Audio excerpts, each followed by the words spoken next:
I dan danas, kad vetar dune preko Dunava, još se čuje šapat detinjstva.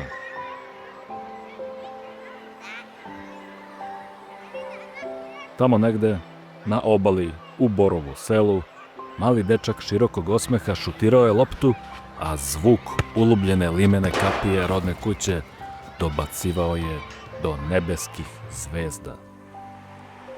Nije znao tada da će život da ga vodi daleko, do istinskih zvezda, sportskih šampiona, do evropskih stadiona pod sjajem najvećih reflektora, ali da će srce do same smrti ostati tamo među ravnicama i bagrmima podno Vukovarskog tornja. Tu je odrastao, tu se školovao, tu se zaljubljivao, tu je napravio prve fudbalske korake. Svetski, a naš Siniša Mihajlović. Na terenu hrabar, neuništiv, neumoljiv. Van njega, nežan suprug i otac, prijatelj, humanista. Siniša Mihajlović nije bio samo fudbaler i trener, promotor pravih porodičnih vrednosti. On je bio i simbol snage, karaktera, borbe do poslednjeg daha. U početku prepoznatljiv po barbika frizuri i ubojitim slobodnjacima,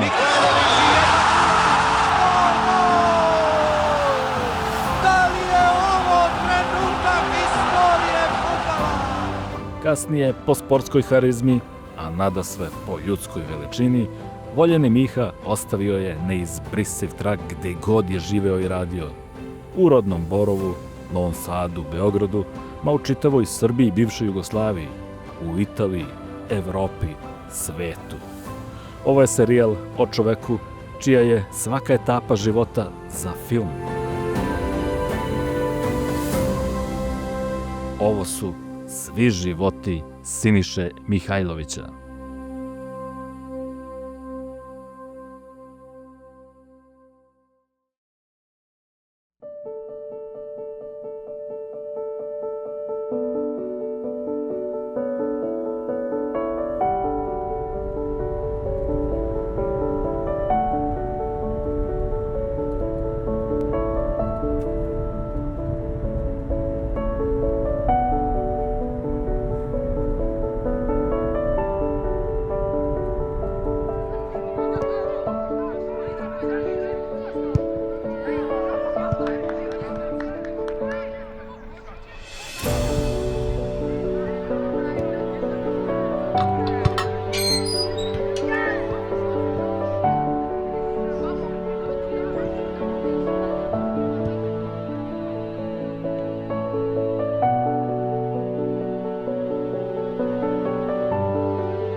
Gledam, to mi je sin. Pa da, sin je bio to. Ja vi Siniša kakav je bio bucmast ovdje, vidi? Vidi ga, molim te. Da. Niko stari.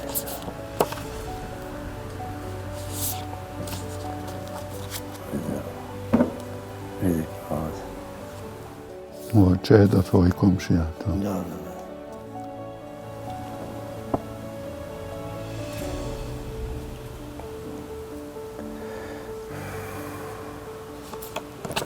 Evo ovo Patak Pače. To je Patak, da, Patak više.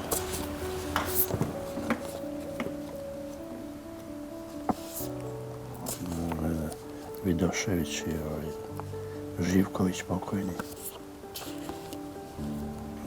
Registracija njegova.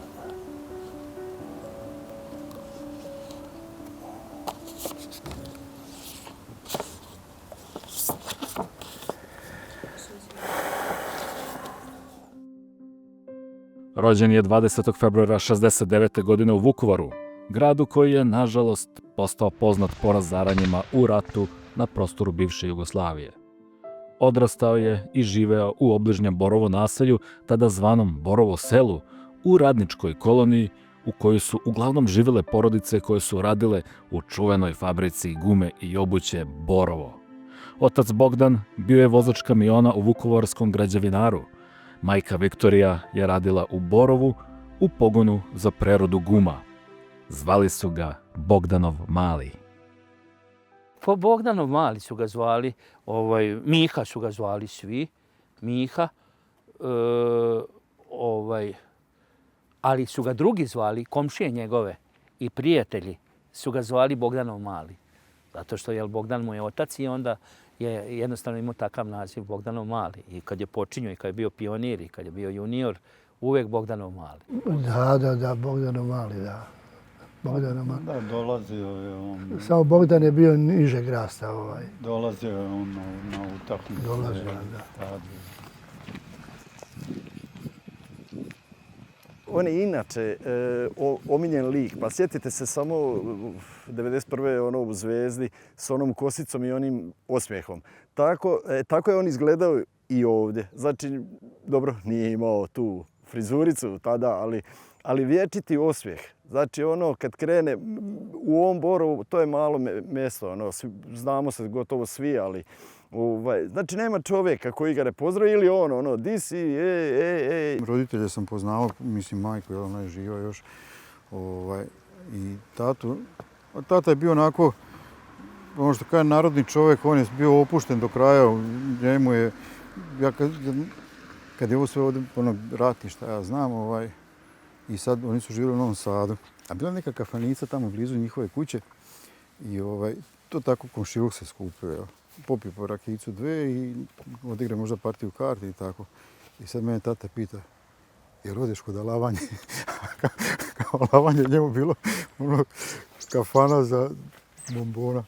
Iako je u mešovitom braku mama Hrvatica, otac Srbin, nema to kod njega. On dobro je rekao, njegov prijatelj, kad je trebalo ići u vojsku, pa kaže šta sam ja? On nije znao šta je. Jednostavno Borovo tu kombinat ogroman, 22.000 zaposlenih, svih mogućih nacionalnosti i veroispovesti, tako da niko apsolutno nije pitao ko je šta je. I to je živa istina, mislim, to mogu da posvjedočim. Vjerujem da mnogo toga dolazi iz kućnog vaspitanja i svega onoga što smo mi preživjeli. Pa on je do 20 zarađivao milione, ali pred Bogdanom je cigaru kad ga vidi sakrivao. Pa šta to ti je dokaz nekog poštovanja roditelja ili da tako kažem, da znaš gdje ti je mjesto u odnosu na roditelja, neko ko te napravio, ko te stvorio, ko te odgojio. Znači, ne mora da znači ako imaš mnogo para da ti moraš sad da puštaš kišu i da ti sad kažeš njemu šta on treba da radi. A to danas mnogi rade. Bio je on Mezimče i on i Dražen. U stvari on je bio, ja sam ovako to doživljavao, da je on bio strožiji prema svom mlađem bratu, ali samo on. Znači, on nikome nije dopuštao da ne znam, Draženu nešto kaže, da ne daj Bože ga popreko pogleda, jer to, nego što su, recimo, roditelji bili strogi prema njima. A on je kao bio, ne znam, 4 godine stariji i on je strogo prema njemu, moraš to. I 4 godine razlika bila, znači, Dražen kad su mi završili od 1. do 4. 5. razred, onda je Dražen opet kod ove iste učiteljice išao u razred. Isti razred je bio od 5. do 8. Samo što je Dražen posle otišao u tu srednju školu za policajac. Išao je u osnovnu školu Bratstvo i jedinstvo, koja je posle raspada Jugoslavije promenila ime u Osnovna škola Blage Zadre. Zanimljiva je priča kako je zbog stroge profesorke matematike zavoleo crkvu, ali i to kako je zbog utakmice slao drugara na takmičenje iz fizike umjesto njega. U tom periodu se, logično, prvi put i zaljubio, a gle čuda, prva simpatija zvala se Zvezdana. Zbog nje je biciklom kružio kroz njen kraj samo da bi je video na tren. Kasnije je upisao mašinsku školu, pa nastavio u obućarskoj. A kakav je učenik bio Siniša Mihajlović? To je osnovna škola u kojoj smo mi išli, ona se nekad zvala Bratstvo i jedinstvo, sad se zove Blage Zadre. Tu smo išli 8 godina, jel tako, a posle toga u tu srednju tehničku. Bio je dobar đak, bio je jako dobar đak zato što bio je i vredan, i uporan, i inteligentan. Znači, ono što nije mogao, on je svojim radom uvijek se trudio da nadoknadi. On je odličan uspjeh imao i u osnovnoj i u srednjoj školi. Prvi razred srednje škole, bilo nas je 2 odeljenja te srednje metalske, samo on prošao s 5.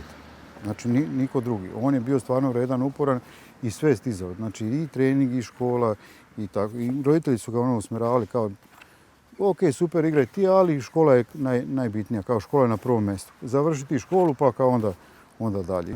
Meni je sin i Siniša kad su išli u školu učenika u privredi, onda ja kao trener idem pa da vidim kakve su ocjene i tako.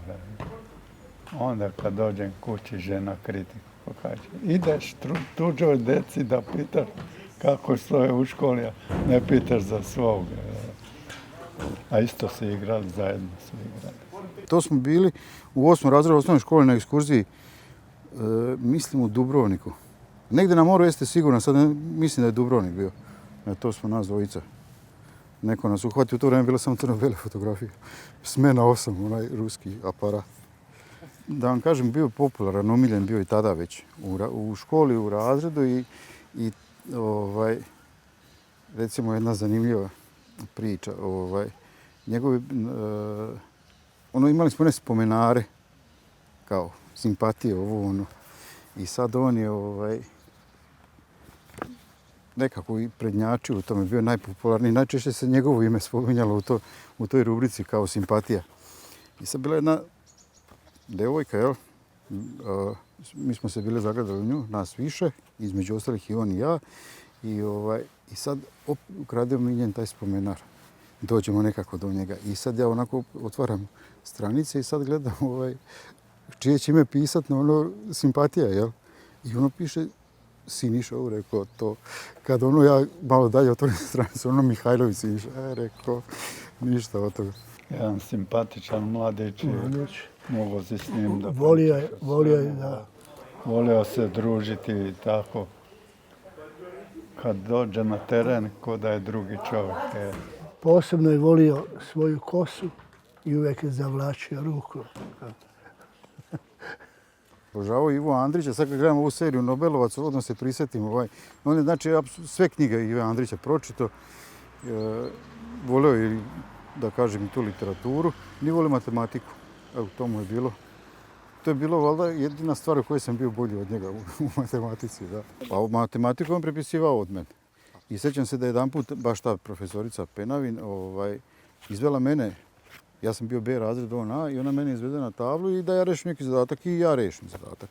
I sljedeći čas ima on matematiku kod nje i kaže ona, ajde, kaže, tvoj kolega je, kaže, to znao. A on kao kreni ovako ustavi kredu. Kaže, ja onda neću ni pokušati. A to je, recimo, susret naš nakon nekog, ne znam koliko godina u Novom Sadu i sad bila ona hiperinflacija, milijarde dinara. Novčanice se tiskale sa ne znam koliko nula. I onda on mene zove, kaže, koliko je, kaže, ti znaš matematiku, koliko je to, koja je to brojka uopšte.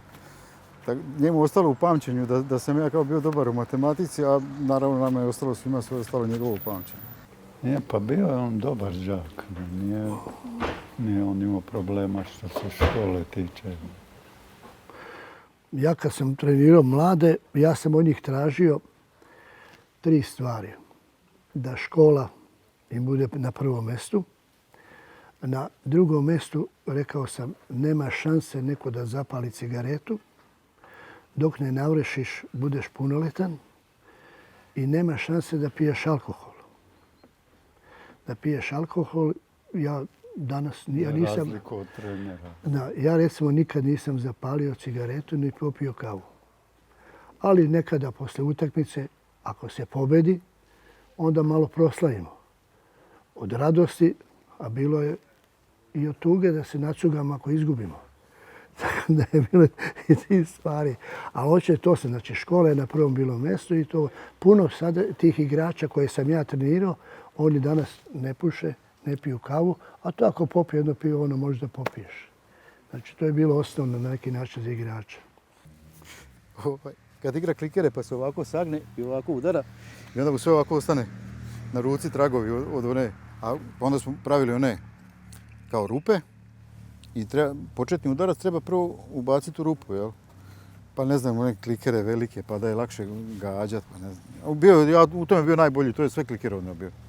U tome uzrastu mi smo se istraživali, mi smo igrali i košarku, trenirali zajedno i košarku i igrali košarku na terenima van klubova i tako dalje. Tako da smo mi mnogo vremena provodili zajedno. Svi, kako da kažem, svi taj generacija neka ili svi smo mi provodili da li na sportskom terenu, da li na bazenu, da li ovdje ili onda, ali stalno smo svi se družili. A ovdje je ovako livada i mi smo napravili golove metalne i sad ulica protiv ulice. A kako njegova ulica ima ovako dve paralelne dugačke ulice, a njegova kuća je ovako u jednoj maloj uličici koja spaja te dve. Njegova adresa je bila Velebitska 153, ali on živi u toj poprečnoj. I sad kao igra Velebitska protiv naše Zrmanjske i dok ne dođe on, mi se s njima nekako borimo. Kad dođe on 3-4 gola i onda mi njemu kaže, vidi, ti nisi iz Velebitske, ti si iz zone, ti nađi sebi ekipu iz tvoje ulice, pa onda možda igramo. A on nema, kod njegove ulice nije bio on i taj neki, bio njegov brat, ali on je bio tada još mlad, jel? I bio neki Srđan isto mlađi. I kao, ne možete igrati, ti nisi iz te ulice. Jer on to kuđe, to do 3-4 gola i čao. Nema igre. Ima fora gdje smo bili na nekom turniru, recimo u tom manjem uzrastu u Osijeku. I trebali smo igrati sa Dinamom Zagrebačkim poslijepodne. Prije podne smo igrali jednu utakmicu, onda smo poslijepodne trebali igrati sa Zagrebačkim. Ne, on mora da nas odvede u grad, u Osijek, da mi vidimo, da on nama nešto pokaže. I mi smo tu kružili, vamo tamo. I rekli smo kasnimo, ne, mora on još da vidi neke tu cure imaju u ovoj medicinskoj vamo, ima tamo. I onda smo se vratili i onda kad smo došli, jedan stari trener, još je živ, ali je prilično star, onda nas je dočekao na ulazu u slačionici, onda nas je tako išamaro. Tako nas je išamaro da smo se onda zahvalili. Hvala ti Mihaj na curama i na provodu i na svemu. A bio je ovako veliki gurman. Sad on posle kad je otišao, onda je možda malo promijenio zbog tih obaveza i zbog sporta način ishrane. Ali njemu nije bilo problem, znači pasulj sa suvim mesom, šunka, kobasica. Baš je bio gurman, baš je volio dobro da jede. Kažu voleo je slatkiše banane, ali i slatkiše morala majka da krije. Je. To je voleo jako puno. Ali trebalo je njemu, on je bio krhak stvarno, što se kaže, izuzetno tanak, mršav, njemu je trebalo i hrane i svega. Pa ja smo i Vikica, ja nju zovem mama, Vikica. Mislim, ja sam se u to vrijeme bavio i povrtlarstvom i svašta nešto, pa sam donosio joj i paradajza, i krastavaca, i paprike, i kupusa, i rekao daj rani ga samo da se udeblja, da malo da dobije mišića i da bude jači, čvršći. Bio je veseljak. To je baš volio i muziku i zabavu i sve to mu je bilo. U ono vrijeme je bilo, ne znam, Duran, to su oni bili popularni, onaj Boy George, šta ja znam, pa one frizure. On i tad kad je bio, sjećate se tih slika, kad je imao dugu kosu. To sve u stvari su bili ti više muzičari nego sportisti njegovi, kao onako likovi koji su bili simpatični. Mada volio narodnjake i tako, zabavnu domaću muziku i to. Prve fudbalske korake napravio je u fudbalskom klubu Borovo, tada jugoslovenskom trećeligašu koji danas nosi ime Hrvatski nogometni klub Vukovar 1991. Profesor fizičkog vaspitanja Zvonko Herceg ga je uputio na fudbal, pa je ubrzo zaigrao i za pionirsku selekciju Slavonije i Baranje, kasnije i za juniorsku reprezentaciju Republike Hrvatske. Meni je isto bila čast da sam bio kapiten takvom igraču kao što je Siniša Mihajlović. Ovdje smo potekli ja i Miha i naravno uvijek kad dođeš na ovaj teren uvijek ti nekako emocije naviru. Ja sam s njim radio kao prvi njegov trener još u pionirskoj školi Borova. Mi smo se poznavali, ja i Siniša, još iz vremena dok smo igrali u Hrvatskoj. Tadašnji bivša Jugoslavija sam igrao u Dinamo Vinkovčkom, on igrao u Borovu. Tako da smo se tad poznavali sa terena, ali se tad još nismo intenzivno družili. 12 godina sam stariji bio od njega, pa zato sam upravo i tako se ponašao prema njemu kao otac, što se kaže. I poštovao me je jako. Jako me poštovao i to najviše cijenim kod njega. Ali u tom trenutku, u prvih 11 je bilo 4 Siniše, kad smo mi igrali u pionirima. Tako da je onda vjerojatno bilo popularno ime Siniša. Tu je bio u generaciji u kojoj je on bio možda najmlađi. Jer ova generacija što je pionira bili su stariji od njega svi skoro 2 godine. Da, da. Bili skoro svi 2 godine. Recimo, od poznatih igrača bio je Miše što je u Hajduku igrao. Nekada, to je stariji 2 godine, to je generacija od Bobana i od ovih Savičevića i to.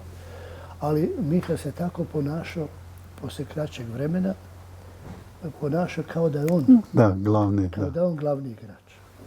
Pa ne može niko da uzme loptu. Da treba još da se izvede kad je blizu gola. Imao je osjećaj taj i tako dalje. Bio je dosta pozitivno za njega drzak. Drzak onako, nije bio on, neću da kažem bezobrazan, ali bio je drzak. Drčan, a? Drčan, se kaže. Siniša je, mislim, to je, meni je uvijek teško da pričam o Siniši, moram priznam. Zato što jednostavno emocije su mnogo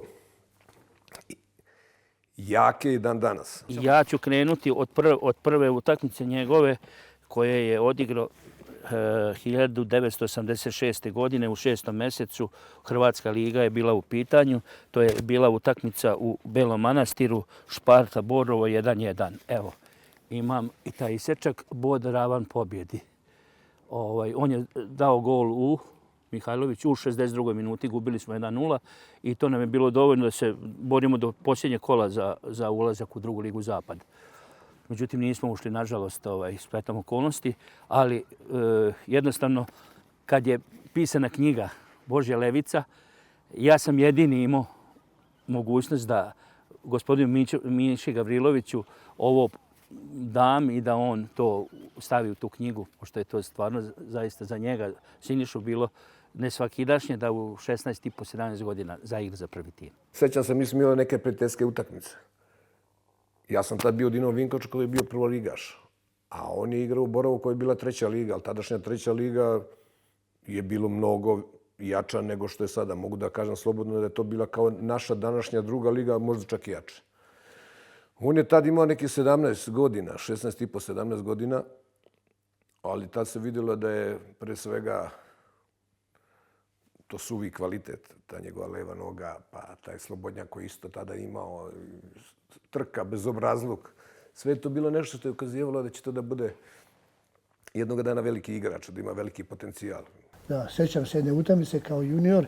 Išli smo da igramo prijateljsku utakmicu, pa smo ubačeni, ušao je tek u prvi tim. To je bilo u Novom Bečeju.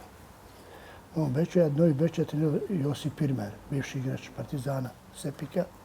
I onda je tako da ga je sudija na toj prijateljskoj utakmici isključio. Kaže, došao je kod nas, kaže, pa moram da ga isključim. Kaže, pa stalno mi priča. Kaže. Onda mi kaže, pa isključi ga. Prijateljska utakmica. Ja sam njega od 15. godine, recimo, pratio kao mladinca i znači 2 godine kontinuirano sam ga pratio i znao sam da je nesvakidašnji igrač, pogotovo što je levak.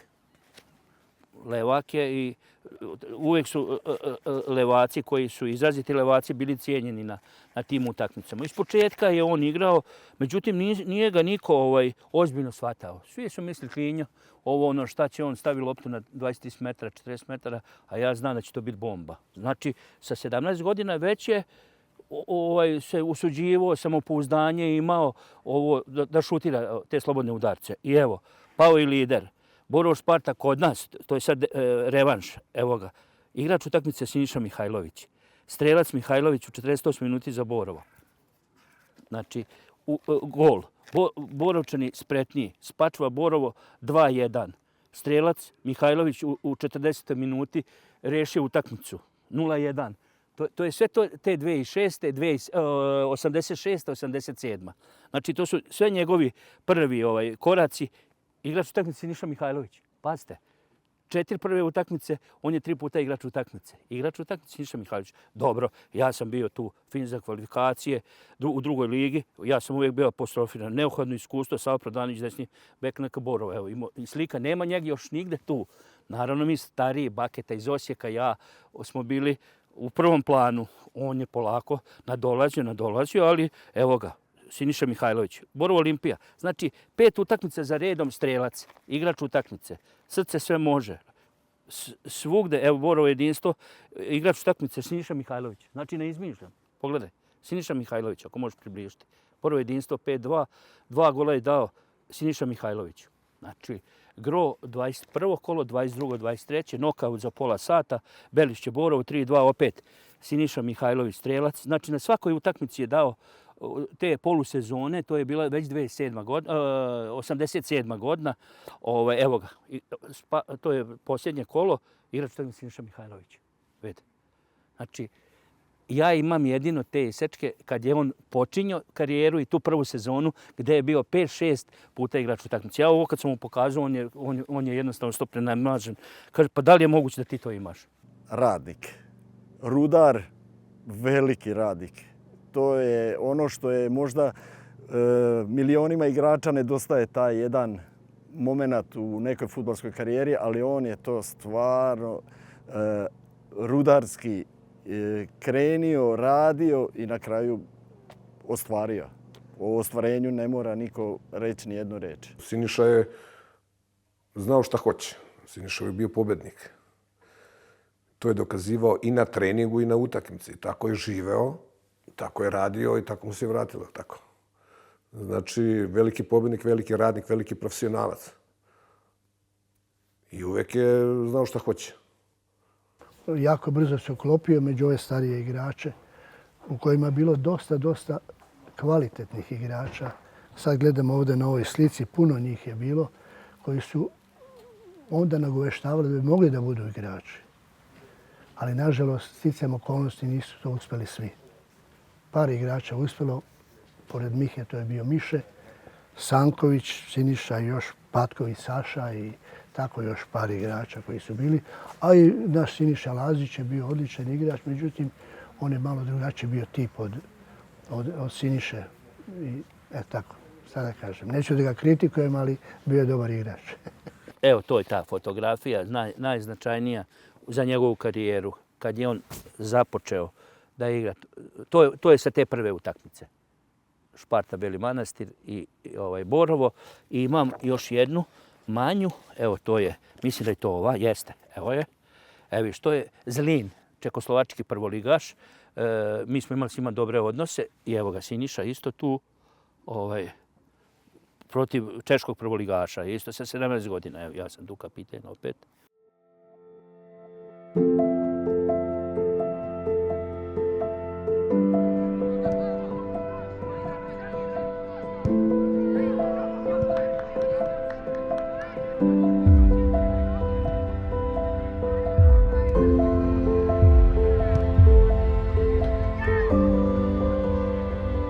Ostao je 10 minuta ili sad golmani ostanu tu, onda on Zamoli šutira, golmana, da. slobodnjake ili penale i tako.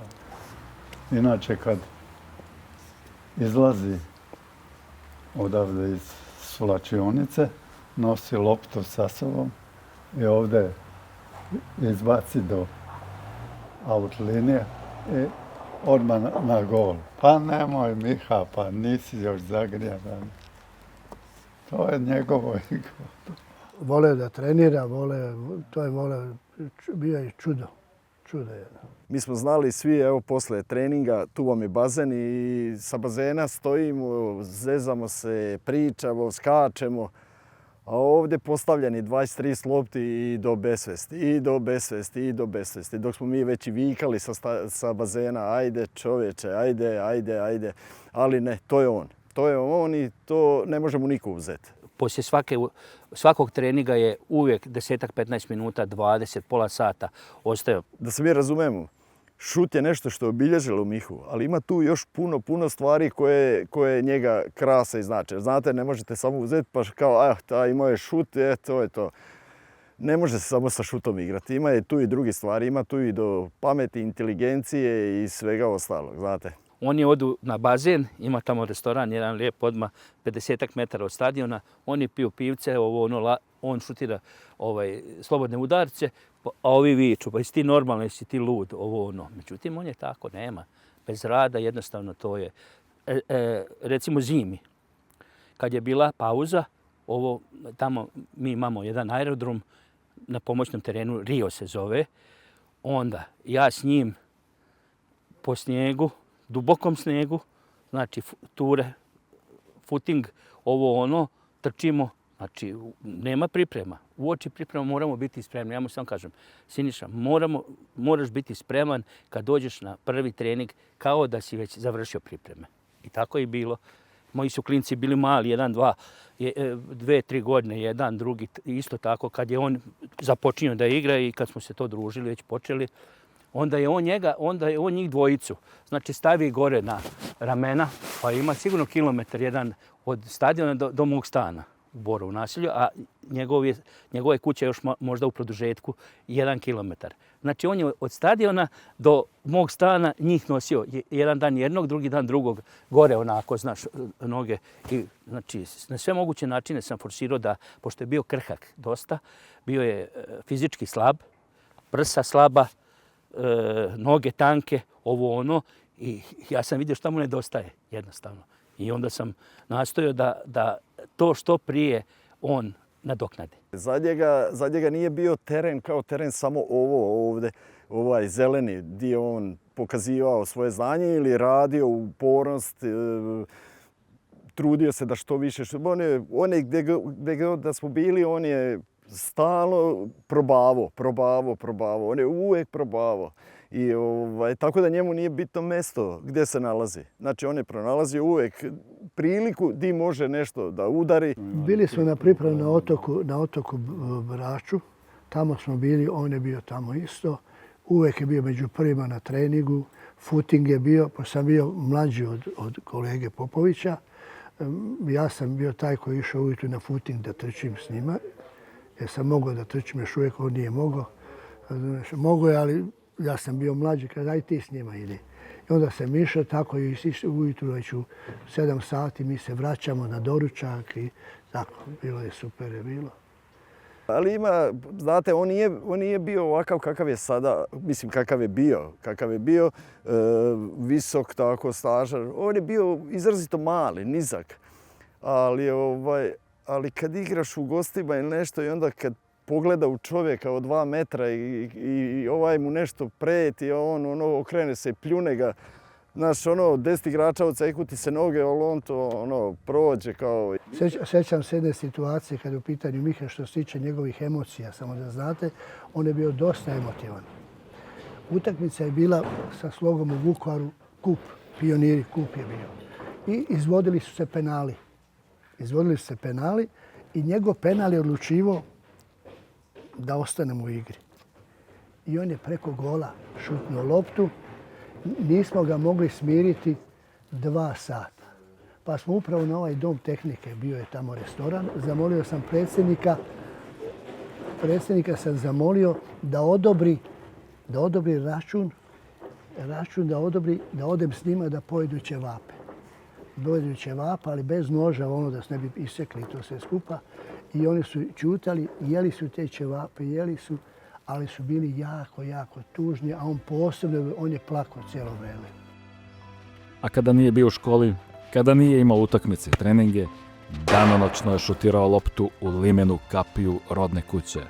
Otac Bogdan ju je 2 put menjao. I tako u nedogled gong kapije kao da je najavljivao budućeg šampiona.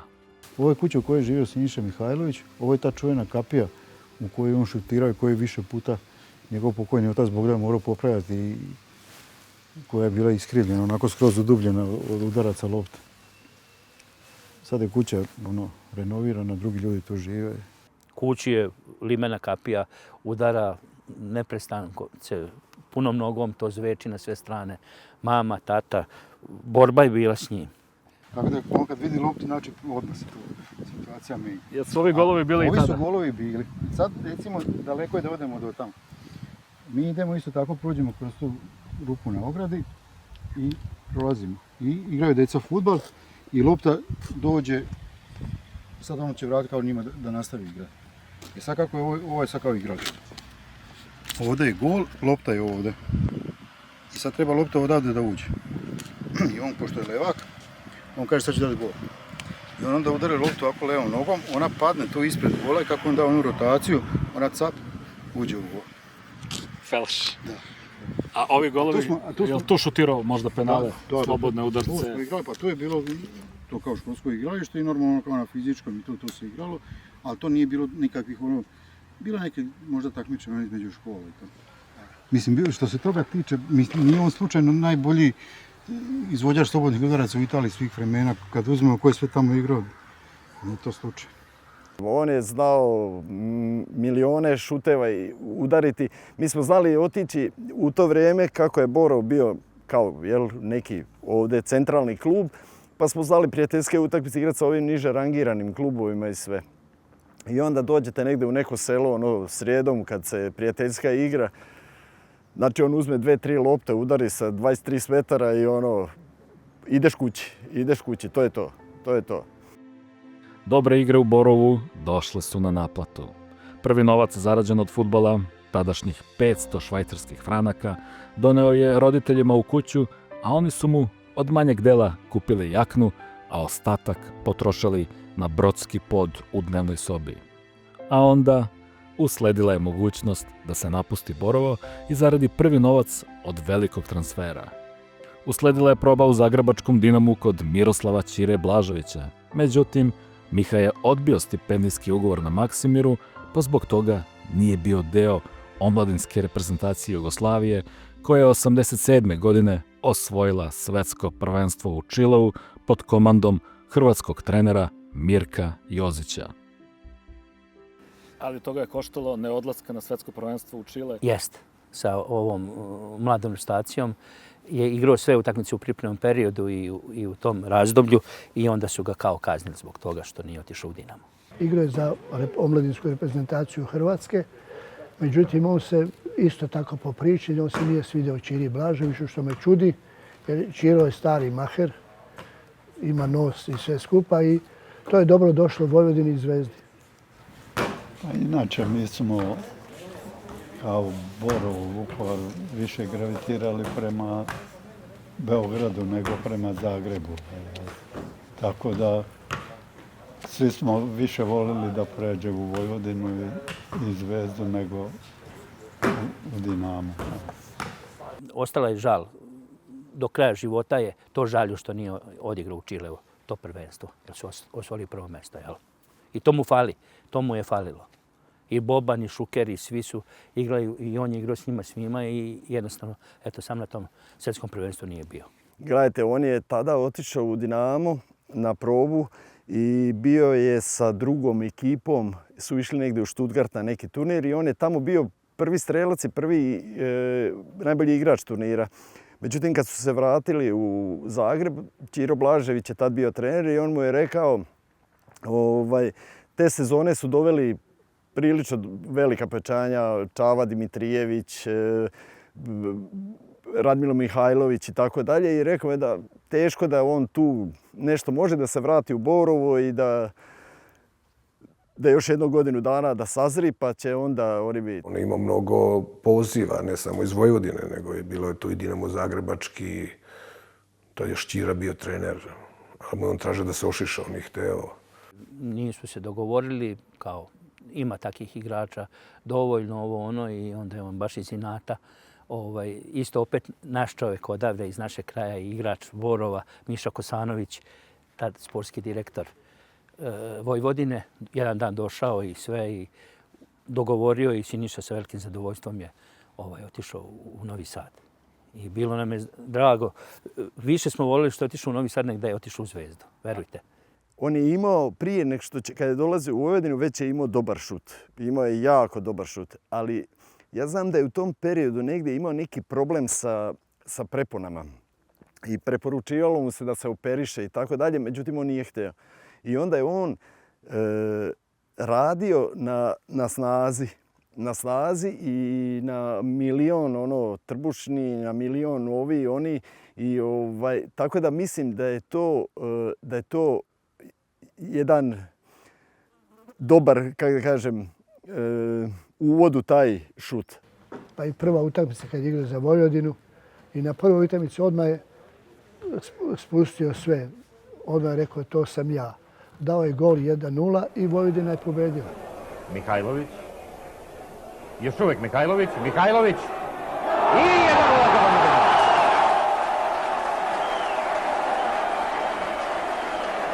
Mihajlović, onako dugonog, prevario je nekoliko igrača Hajduka, odlučio se na šut, lopta je promenila pravac, Pralija na jednu stranu, a lopta po sredini gola u mrežu Hajduka.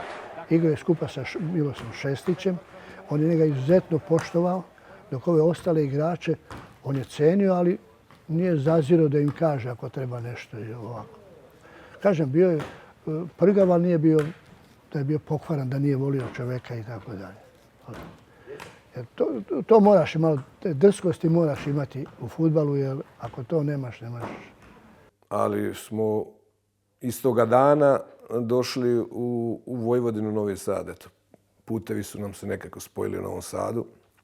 Skupa smo isti dan došli sa jednim autom i jednim vozačom, sa našim tadašnjim, da tako kažem, tim menadžerom koga smo zvali Sale Pican, koji je nažalost pokojni, koji nam je pričao tada sve najlepše u Novom Sadu, u Vojvodini i tako. Sjećam se da je prvo naše piće koje smo popili bilo je u restoranu Čemp kod Slobodana Kačara.